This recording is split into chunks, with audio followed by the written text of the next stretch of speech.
पुरमेपाडा जिल्हा परिषद शिक्षक अनिल रावडे सर यांचा सेवापूर्ती सत्कार सोहळ्यासह अभिष्ट चिंतन सोहळा संपन्न।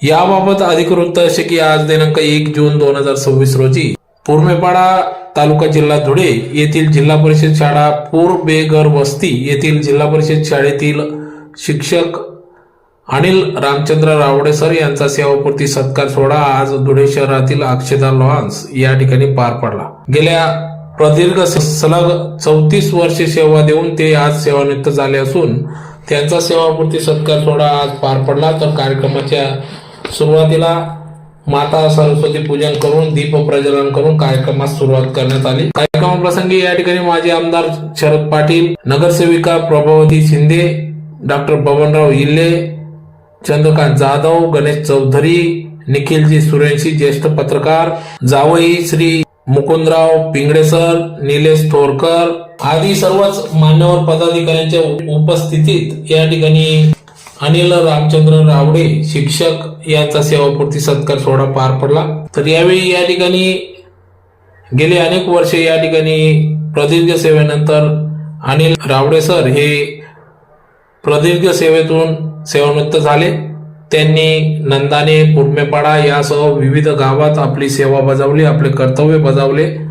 यावेळी अनेक विविध पक्ष संघटना, शिक्षक संघटना यांच्या वतीने त्यांना त्यांच्या पुढील वाटचालीस शुभेच्छा देण्यात आल्या। तर या प्रसंगी या ठिकाणी प्राध्यापक हिरालाल नरवाडे, श्रीमती संजीवनी पाटील, श्री अनिल सोनवणे, श्री जनार्दन रावडे, सौ पूजा ऋषिकेश रावडे, सौ ऋषाली मुकुंद पिंगळे, आबापा अशोक सोनवणे यांनी आपले मनोगत व्यक्त केले। तर यावेळी या प्रसंगी मोठ्या संख्येने आप्तेष्ट, नातलग, मित्र परिवार यांच्यासह शिक्षक वर्ग मोठ्या संख्येने उपस्थित होता।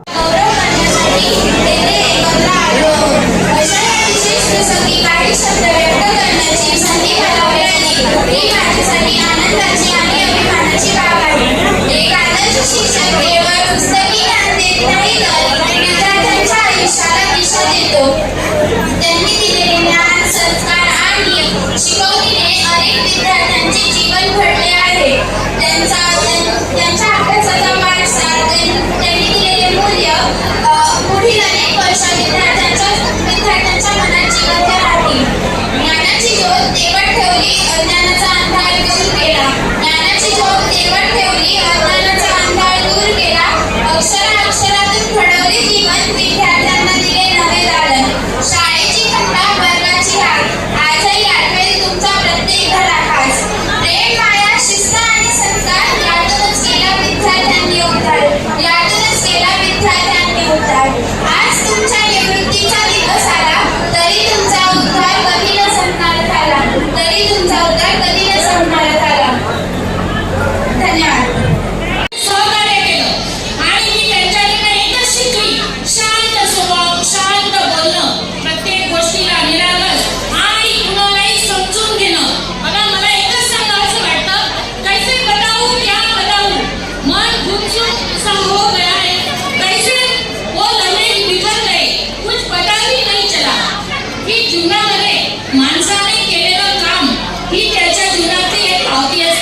भावनिक आणि अभिमानाचा दिवस आहे. पप्पा शिक्षक म्हणून रिटायर्ड होत आहे यावर माझा विश्वास बसत नाही. तसं तुमचा सर्वांचाही बसत नसेल, कारण ते अजून तसेच यंग आणि ऊर्जावान आहे. आज कदाचित मला बोलता येणार नाही, कारण आजचा हा दिवस माझ्यासाठी आनंदाचा तर आहेच आहे, त्याच्याबरोबर भावनिक जास्त आहे. सुरुवात कशी करावी हे समजत नाहीये, कारण 34 वर्षाचा हा प्रवास काही मिनिटात सांगणे मला शक्य नाही. श्री अनिल रामचंद्र रावळे सर, कुणासाठी ते काका असतील, कुणासाठी मामा असतील, कुणासाठी दाजी आणि कुणासाठी अण्णा, असे विविध रूप ते मनाने जपत आले आहेत. पण मला जसं कळायला लागलं तसं ते माझ्या वाटेला एका मित्राच्या रूपात आले. पेशाने शिक्षक आणि मनाने साधू, हो साधूच, मी पाहिलेला लोकांच्या गर्दीतला साधू. माझ्या वयाच्या 33व्या वर्षापर्यंत मी पप्पांना तसंच पाहिलं. ना कुठला लोभ, ना कपट, ना कुणाबद्दल ईर्ष्या. मुखात सदैव गुरुनाम आणि मनात निष्काम कर्म हाच त्यांचा जीवन मंत्र राहिला आहे. पप्पा भावंडांमध्ये सर्वात मोठे म्हणून सर्वांचे लाडके आणणार. घरची परिस्थिती अतिशय हलाखीची, पण पप्पा लहानपणापासून कष्टाळू, जिद्दी आणि हुशार होते. शिक्षणासाठी मालेगावला असताना त्यांनी आमचे ज्ञानेश्वर काका असतील, अण्णा काका असतील अशी जीवभावाची माणसं जपली. परिस्थितीची जाणीव ठेवून त्यांनी 12वी पर्यंतचे शिक्षण उत्तम मार्गांनी पूर्ण केले. त्यांच्यातील हाच प्रामाणिकपणा हेरून माझ्या आजीने, म्हणजे माझी स्वर्गवासीची आजी आहे तिने, त्यांच्या मामीने भाचा तोच जावई म्हणून घट्ट धरला आणि 1990 मध्ये माझी आई आणि पप्पा विवाह बंधनात अडकले. पप्पांच्या डीएडच्या काळात मानसिक असा उत्तम आधार दिला. ते म्हणतात ना, नशिबालाही कष्टासमोर झुकावं लागतं. पप्पांची मेहनत फळाला आली आणि 1991 मध्ये मोठ्या भावाच्या जन्मानंतर त्यांना जिल्हा परिषद पुणे येथे नोकरीचा कॉल आला. नोकरी मिळेपर्यंत पप्पांनी मिळेल ते काम पण केले, त्यामुळे या आनंदाचा पारावर उरला नव्हता. पुणे जिल्ह्यातील राजगुरुनगर येथील खरोशी शेरेवाडी या गावात त्यांनी त्यांच्या या 34 वर्षाचा पाया रोवला. सर्वप्रथम शेरेवाडी येथे रुजू होऊन पप्पांनी पदभार स्वीकारला. घरापासून दूर राहून कर्म करावे, फळाची अपेक्षा करू नये या विचाराने त्यांनी खरोशीमध्ये अनेक विद्यार्थी घडवले. आज त्यांचे ते विद्यार्थी तहसीलदार, कुणी PSI, कुणी मंत्रालयात मोठे सचिव आहे, मोठ्या पदावर कार्यरत आहे. पप्पा तिकडे शाळा सांभाळत होते, तर इकडे माझी आई आमच्या घरात हेडमास्टरची भूमिका बजावत होती. शिस्त, वक्तशीरपणा आणि काटकसर आईने आम्हाला शिकवली. मुलांच्या शाळेच्या वेळेत गरम स्वयंपाक 9च्या आत तयार ठेवणारी आई पाठीशी होती. म्हणून पप्पा नेहमी निश्चिंत आणि एवढी यंग राहिले. कुटुंबाच्या आवडीने पप्पांनी पुणे जिल्ह्यातून धुळे जिल्ह्यात बदली करून घेण्याचा निर्णय घेतला. मला अजूनही आठवते, पुण्यातून निघताना तिथली माणसे रडत होती, आम्हाला न जाण्याची विनंती करत होती. हाच माझ्या आई वडिलांनी कमावलेला कधीही न संपणारा साठा होता. धुळ्यात आल्यावर सुरुवातीला पगाराची तांत्रिक अडचण आली, तेव्हा माझ्या आईने मेसचा व्यवसाय देखील सुरू केला.